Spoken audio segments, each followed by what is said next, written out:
What's up, everyone? This is the Go Long Podcast. Tyler Dunn here with my main man, Jim Monis, with a fist pump. I like it. Bringing that energy at 8:14 on a Tuesday night when, let's face it, we both were probably up at 4 a.m. this morning. So we're both a little on fumes. But hey, we got to bring it. There's no excuses. We're not baking in any excuses. It's funny. 8:14, that used to be like the night is maybe just getting started. And now it's like, I can't wait. Isn't that the truth? I mean, both of us, like when you're in your prime as a scout, when I was in my prime and living in downtown Green Bay, right? Glorious downtown. I mean, that bounce back ability. I mean, I could go out with my buddies and 2, 3 a.m. back to the apartment till 4 a.m. after hours, turn around, cover a game the next day like it's nothing. And I'm at a concert with my brother, Cody Jinks, and Whitey Morgan. Oh, yeah. Unbelievable at Town Ballroom. I mean, just awesome. If you like real country music, check them out. But I'm like, my wife stayed back here with the kids, and so I'm on my brother's clock, and it's Cody Jinks played till like 11:15, and it hit about 9:30, and I was fading. But the music was so good, like I got that second win. Don't worry, we powered through. No, I found it interesting. It's like a different world now with kids. No, that's what I was gonna say. I like how you said like in our prime scouting days and back when you were. What you really meant was before kids. Yes. Because even married with no kids, you can pull off late nights and have no problems. Absolutely. Kids, if somebody can do that, good luck. I mean, that's impressive. I guess impressive. I wouldn't even know how anybody could do it. I mean, we were thrilled just recently that Sonny started sleeping in to 5 a.m. instead of 4 a.m. Oh, yeah. Just as of 2 nights ago. I know it. That was a breakthrough, big breakthrough. But yes, everybody out there, if you're having any problems with your kids, with your sleeping, hit me up. We did the sleep training programs, all that good stuff, consultants. They work like a charm. We're going to turn this into a parenting podcast, aren't we? No. I don't have enough experience. Unless we have somebody that we have a special guest that can give me some answers. I don't have answers.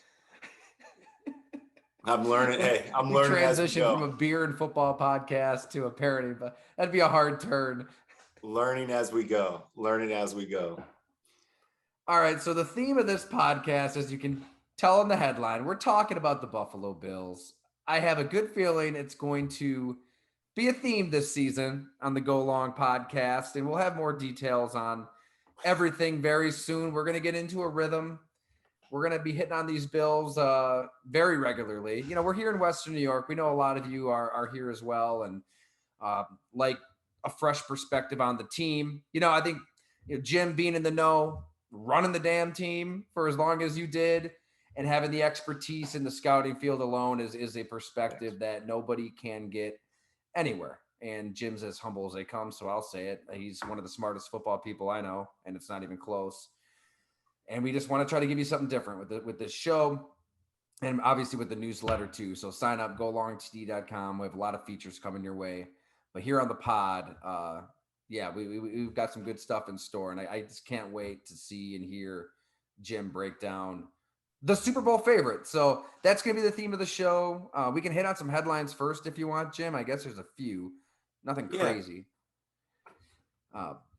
Just looking at it here. I mean, I think that, man, we haven't talked about this via text, phone, anything. So coming in hot with this one, Jim. Should the Pittsburgh Steelers start Kenny Pickett? Week 1. Rip the Band-Aid off. Jump into the deep end. Put your gloves on first, of course. Make sure you got those gloves on. Then jump in the deep end with Kenny Pickett. Thank you for an easy answer. Yes. Go ahead. I feel like this. And here's why I'm going to say it. And it has nothing to do with, and let's take it back a second. They really know and know what he knows of the offense and what they're asking him to do. Okay, so how prepared is he to run, they like to say the full playbook. We don't know that. We know how he's looked in a couple preseason games, which we both know is scary. I'm saying this more if they feel like he has grasped the offense, he can run the offense the way they want it. Why not? I feel like the reason I'm saying that is I think I know what Trubisky is. I really believe that he is a ideal number 2 quarterback in the NFL. I really believe that after everything I've watched, and I was a fan of his coming out. I thought he would be a good starting quarterback in the NFL, a really good one. And I'm not saying he can't be, but you drafted this guy first round for a reason. I just feel like I ripped the band-aid. If, like I said, they know how much he knows about their offense. That would be the only thing we don't know. But you can't, I don't want to judge it off the preseason, I'm saying, but he's obviously shown he's ready for something. He's ready for the next step as long as he knows it. I mean, this is why Pittsburgh's training camp practices are just different too. Yeah, I mean, they let those guys hit and tackle and play hard. I mean, TJ Watt was just wrecking the first week of practice. Didn't matter who was playing quarterback. He was all over. And Cam Hayward and who else? You got Miles Jack and Minkah Fitzpatrick. There's studs everywhere. Where I mean, the one practice I saw, one takeaway is like, geez, I mean, Kenny Pickett is hesitant. Like it seems like it's processing very slowly, and then he gets out there against somebody else in a preseason game, and you have that caveat anytime you mention preseason, but I mean, there were guys in his face, free runners, the ball's coming out quick, he's comfortable, he just kind of has it. There'll be growing pains whenever you play him, but I'm with you. Like if you were even thinking that a guy might be ready, he's going to learn a hell of a lot more on the field playing as opposed to standing and watching. And I mean, there's an argument to be made for both. I think Jordan Love has been benefiting by waiting. He was unbelievably raw, but that's a different case. I mean, his game, he had all these physical tools and he needed all the other stuff to kind of catch up, where Pickett, it just comes natural. I mean, physical tools, he's middle of the road. There's nothing that pops, but he sees things quickly and he's ready to play right now. I don't think sitting and waiting and learning is going to benefit Kenny Pickett as much as it has, 6'3", 6'4", strong-armed, athletic Jordan Love. Number one thing, just don't rush it. And only they know that. I'm saying rip the Band-Aid. I guess my major point would be when it's time, if it's now, if you guys feel like it's now, they know it. But yes, as soon as he has an understanding, time to see him against the big boys. I just feel like I said, I like Trubisky, but I feel like I've seen enough. And granted, that, we've talked about Chicago, that situation enough with what they did to Trubisky, and it wasn't necessarily right. So Pittsburgh, they're probably saying, hey, let's give this guy a chance on what, we signed him for a reason. Let's not rush it. Let's see what he has with us. A little more stable team for Trubisky.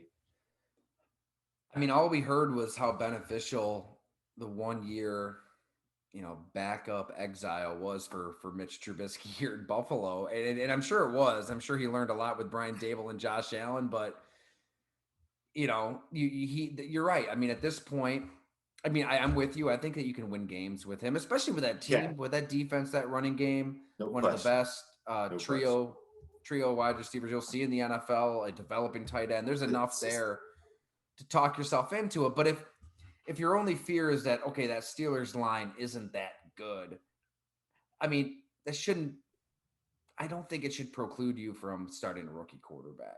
I just think they know when it's time. As far as you have to trust the organization to at least understand. You have to understand the offense to start a guy, and only they really know how much we don't know that. Can you imagine if Doug Whaley was hired as the general manager? We'd have some pretty good insight here, huh? Did you ever ask him that? Actually, we should ask him next time we have him on. I can probably talk to him tomorrow when we talk for work, but I think he did touch on this on the happy hour. I'd have to think back. We had him on and he touched on the Steelers. It'd be funny to say, hey, if you were the GM, would you still do go long? All right. One more headline before we get to those Bills. Oh, sorry. Go ahead, Jim. No, the one thing I was going to touch on, speaking of quarterbacks, I haven't watched a lot, but I got a text from a friend who is a Giants fan and calling for Tyrod. The Tyrod calls have begun.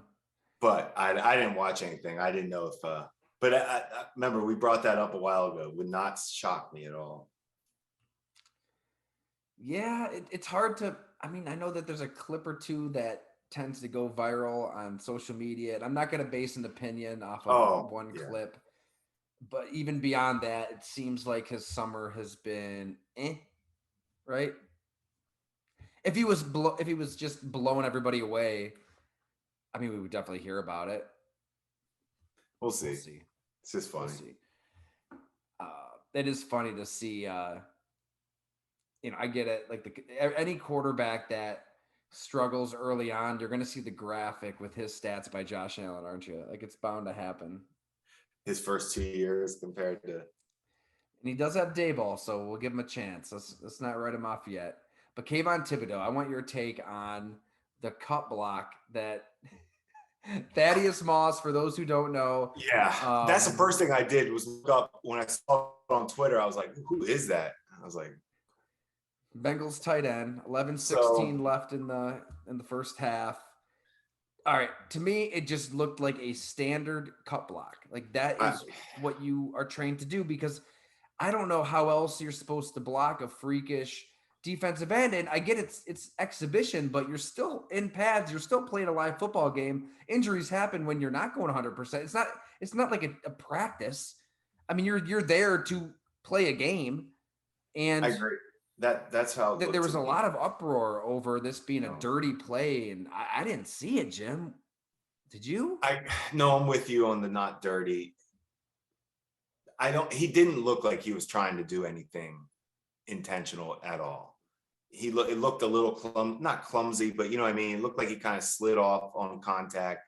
He's not a blow up blocker. We know that. That's not his, deal. He's not going to run through. He's not running through him. I think a nasty blocker like a Lee Smith, he's not going to the great, Lee Smith. Right. So you're getting a guy that's not a nasty blocker. I don't think it was dirty. Just that's the unfortunate part of football to me, that it wasn't dirty by rule. They said it was not a penalty by rule, and I would agree.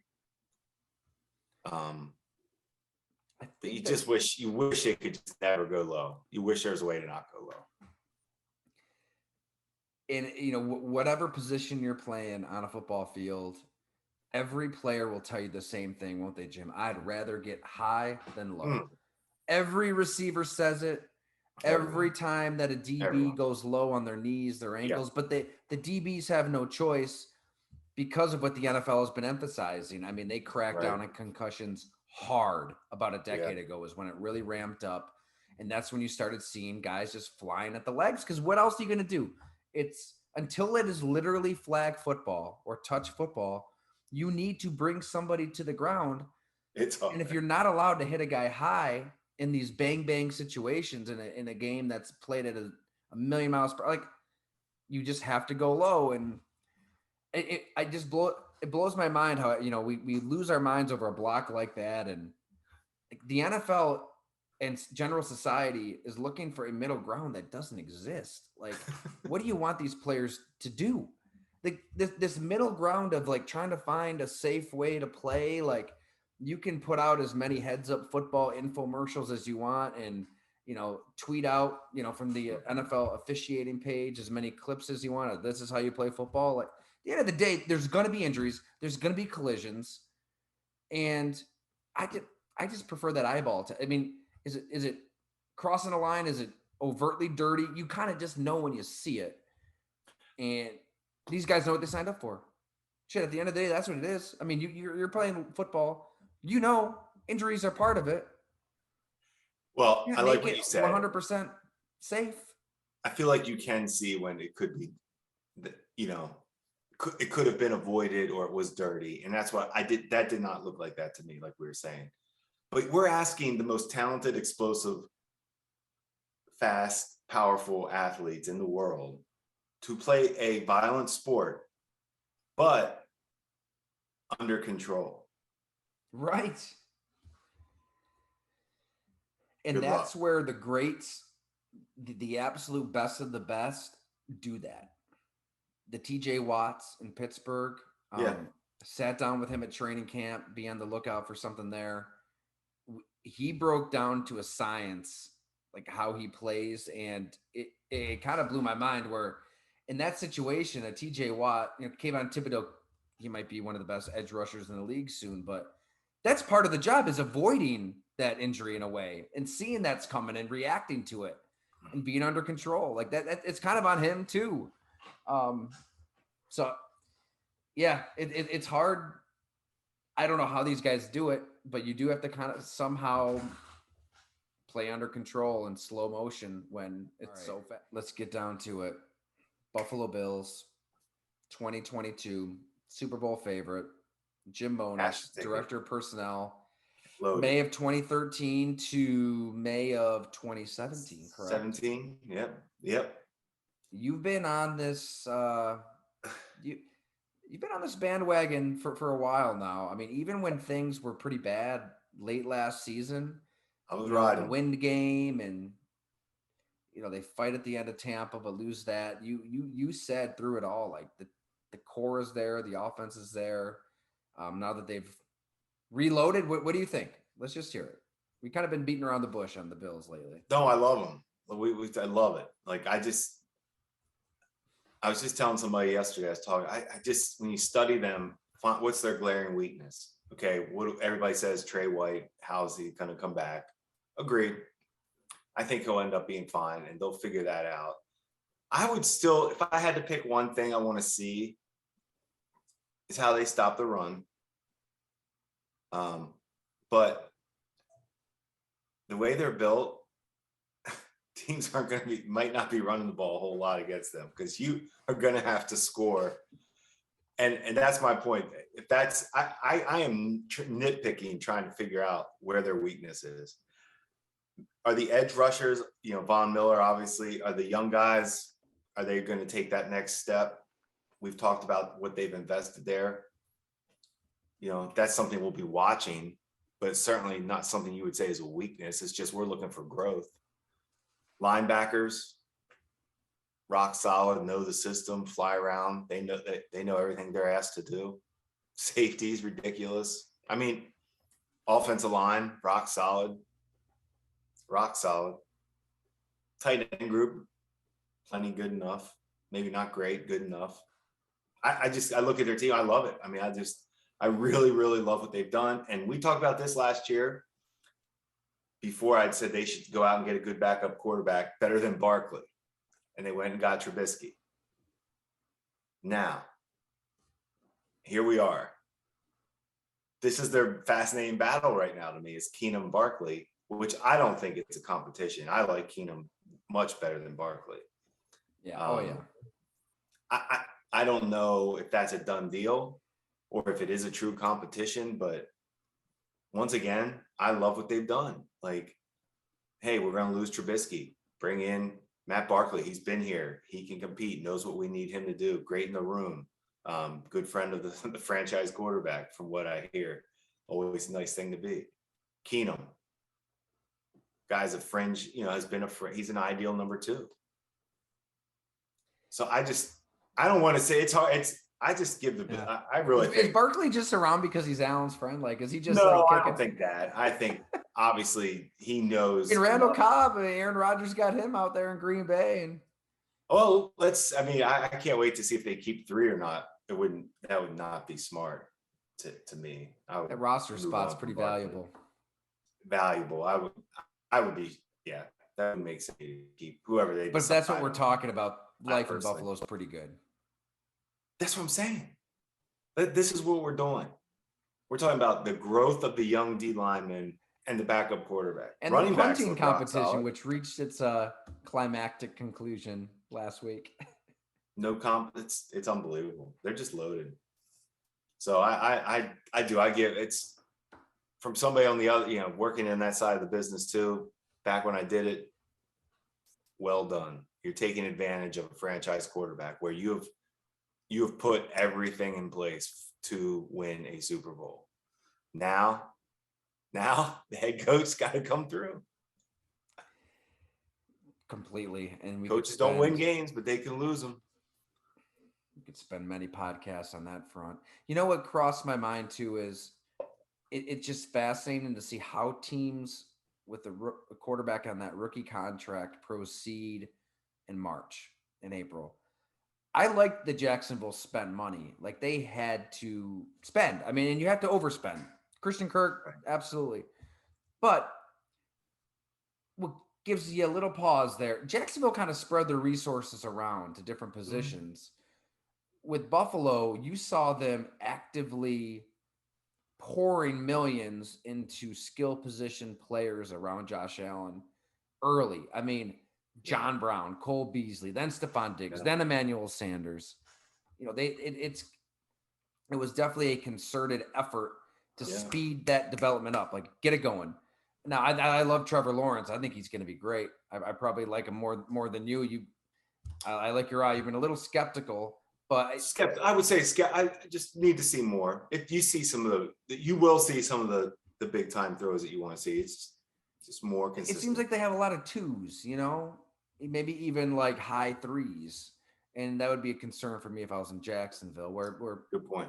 Everybody's going to kind of chase that Buffalo model of like doing everything you humanly can to find a stud number one, like they did with Diggs. That was the kind of trade that went down. Like everybody remembers where they were that night. Well, first they remember where they were when Antonio Brown was a Buffalo Bill, which is a crazy counterfactual. Think about Brandon Beane acquired Antonio Brown, and then he wasn't a Bill like that overnight because he didn't want to play in Buffalo. I mean, where is this team if they end up with Antonio Brown instead of Stephon Diggs? It's that it always comes back. It's a game of inches and a game of what? Well, I mean, dollars. Well, go think about it. Do we take, just going through history like that but like if we would have taken Dak Prescott, or if we would have taken Mahomes, like it just changes. I'm just saying it just changes everything that we don't know. I mean, I'm just saying it just changes. I mean, Tom Brady, you got about a dozen counterfactuals wrapped up into his decision just 2 years ago. I mean, the Raiders stuff is crazy. That thing is crazy. But with the Bills, and how it got leaked is the best though. Oh yeah, Dana White. Dana White. Exactly. I love it when people in power just tell us shit that happens. You know what I mean? Usually somebody that powerful that makes that much money, they've got like 10 PR handlers around them telling them what to say, how to think, and it doesn't operate like that. I'm not even a UFC fan. I don't watch UFC. I'm not either. But like, I do admire how he just kind of does and says what he wants and do it. Doesn't have a filter. Like we need more of that. Okay. But with the Bills. But I guess what I'm saying, those moves, whatever, you go back and think about it, but this team is so well constructed and I admire that for sure. It's calculated. They know the players. They look at their drafts right now. I mean, they're built, they have depth. I mean, they're building this thing, everything the right way. They're backup linebackers. They fly around and they look like special team, like everything you want in a backup linebacker. Like they look the part, play fast, play on special teams. Solid team. When they lost to the Chiefs in the AFC Championship game, and they didn't just lose, they got demolished by the Chiefs. In the moment, we talked about it. I was just stunned that the Bills, they subscribed to that run it back mentality, like re-sign everybody, keep everybody together. Darrell Williams, Matt Milano, like let's just get this team back together, throw it back out there, which it's hard to argue. I mean, they were incredible in 2020, but the discrepancy between Buffalo and Kansas City was obvious, and they didn't really do anything different to change that. I guess in the draft they did. They thought that Greg Rousseau, Boogie Basham would help the pass rush, but it didn't. I mean, they keep if you want to nitpick, like you mentioned, they don't really draft big people that well on the offensive and defensive line. And Cody Ford just got traded. That's a second round pick that didn't work out. True. And yeah, I mean, one of those D linemen may work out. It's still early, but you're drafting D linemen, and it's so valuable to get after the quarterback, especially now with all these quarterbacks in the AFC. I love that they just changed it up this offseason. Like, be aggressive, take a chance. Like, Von Miller might fall off a cliff. That could happen. He's 33 and a half years old. You look at his 2011 draft, and it's just littered with players who are either out of the NFL or past their prime, like Cam Newton, Julio Jones, AJ Green, Aldon Smith. God, who else was up there? Just Marcel Darius. A lot of guys. He's still playing at a high level. It could change in a hurry, but it's worth it for that one moment, that one play, that one sack that he can deliver in a playoff game that they haven't had the last 3 years. I mean, go back to Deshaun Watson shredding this defense up. Like they get in the playoffs and they can't affect the quarterback. So why are you like? To me, it was an admission by Brandon Beane in the front office. Like, we can't draft these guys. You know, maybe we can, maybe we can't, but they're kind of average. Ed Oliver has some juice inside. Like, there's a lot to like about him. Obviously, maybe not against a run, but the defensive back, AJ Epinesa. So I like that self-awareness of, okay, here you go, Von Miller. Here's more money than any team will pay you. Go win us the Super Bowl. Yeah, it looks like that's going to be something to pay attention to. How many snaps are getting him a game? Because they do have enough depth where, let's face it, they want him full strength for every major pass rush situation there is in every game. And especially when, you know, they plan on having the lead a lot, they can manage him and get him in those passing, situations, which could be a lot anyway, but they're built right to not overuse a guy at his age, if that makes sense. That's a great point. Yeah. Yeah. They don't have to play him. They have depth at that position. They've invested in it. These guys are going to play and they're getting better. They're showing up. I mean, they do show up. So yeah, I like it. I mean, I like the way they're built. If I were to have one concern, it's cornerback Tre'Davious White. He might start on the PUP list. That's and maybe fair. You could outscore teams in September. I mean, I think you can get by. Even with Kaiir Elam struggling, he didn't have a good summer by all accounts. I think you can get by because your offense can just outscore people. But you get in the playoffs, Jim, we see it. Like, you need to play defense. You need to get stops. At some point, you need to get stops. And the Bills, they couldn't get stops at Kansas City. Cincinnati could. Yeah. I mean, that second half against Mahomes, 12 whatever quarterback rating. Still can't. That's why I'd give the edge to Cincinnati. And I know a lot of listeners don't want to hear that, but like, I'd give the edge to Cincinnati right now in the AFC because they've got a secondary that is going to get those stops in the playoffs. I don't know if I love Buffalo's secondary. They were number one pass defense, all of that. But to me, it was a little. Wait, you just switched gears on me. It was a little deceiving. But wait, you switched gears on me. Is this a team you think you like the Bengals maybe to come out of the AFC? Yes. Yeah. Because I personally, it's Buffalo and Baltimore for me. I think Baltimore's making a run. It's a team we're sleeping on. I think Baltimore is about to do something. I think that defense last year was so banged up bad. There is no way that defense can be that bad with that secondary. If they're come back healthy, obviously. Well, I think you're speaking for a lot of people and how they think about the Cincinnati Bengals. Like, it's just an easy team to, forget about because the Ravens are getting healthier, because Miami has all these weapons, because Denver gets Russell Wilson, because the Raiders get Devontae Adams, because the Colts load up on defense and get another quarterback. There's just all kinds of change elsewhere that gets you excited. And history the Raiders tells seem you to be. It is fascinating to see because the Bills have become kind of the boring, no-brainer. Who you think is going to be good? Yeah, the Bills. I mean, they're kind of. It's obvious how good they are. It's like that's not some made up but the Raiders, like you're saying, who's that team? You know, I'm throwing Baltimore out there, but I mean, you at least took Joe Burrow. I'm betting on Lamar. Like, it's going to take those types of quarterbacks to beat a Buffalo, to beat Josh Allen. Do you see a lane for Kenny Pickett and the Steelers? Can they? Is there a lane for a team that doesn't have a star quarterback to win in the AFC? No. Really? I told you right now, Pittsburgh, I told you, I'm done. I don't know. If they do it this year, if they make the playoffs, I'm shocked. Like, he really could be. I think Pittsburgh could make the playoffs. I think they could make the playoffs. That's all I'm saying. I think if they make the playoffs in the AFC, Tomlin adds to his already insane resume. Like, this. Are you taking Buffalo in the AFC then? Well, so this is our pick. Yeah. Because I would take Josh Allen over Lamar Jackson. What about Patrick Mahomes?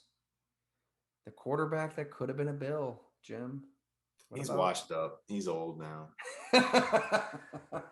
These young guys are coming on. These Josh Allens and Lamars are coming on. No, that's what I'm saying. We're picking against, like, you took Burrow over, Mahomes. You don't think Mahomes wants a little revenge on him?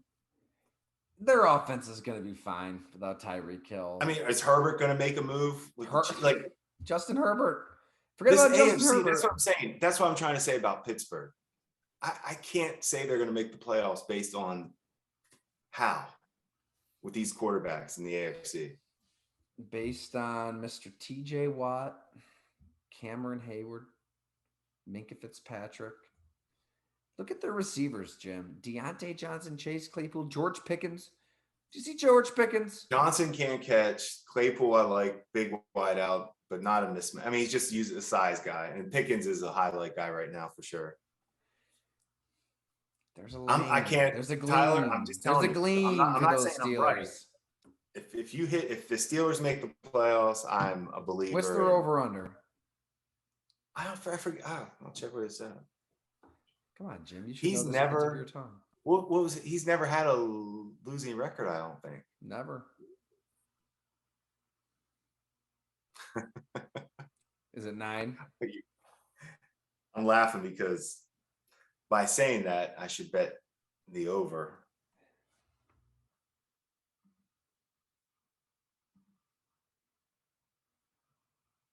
Oh, that's so bad. I'm sorry. You want me to? So wait, Bengals. Are we doing NFC? You caught me off. I wasn't ready for our Super Bowl prediction. We start talking gambling in your brain just jumbles. You know why? I've been off of it. I'm taking off until the season. Yeah, until college football starts this Saturday, the 27th. You're not betting on these exhibition games? I no preseason. No, I stopped baseball. I stopped tennis. I usually bet on Jessica Pegula to win some money. Hey, she's good. All right, NFC. Well, I mean, we're going to have our full predictions at Go Along probably in a week or two. But these are some preliminary shoot from the hip 8:49 p.m. on a Tuesday predictions. Let's get your NFC team, Jim. NFC's tough. You're going to hate who I'm going to say. I told you I'm the worst. You're going to hate it. Green Bay. Why would I hate that? I like Green Bay's roster. Hey. I just think I think I'd pick Green Bay myself right now. I think he's the best quarterback in the NFC by far. I like their team. I think they're built right. So that counterpunch, Jim. I mean, you called it to not be a hamster on a wheel, chase another receiver, to go defense, change the way. I mean, that's why I like Cincinnati over Buffalo slightly. I mean, it's close. Buffalo can win it all, no doubt about it.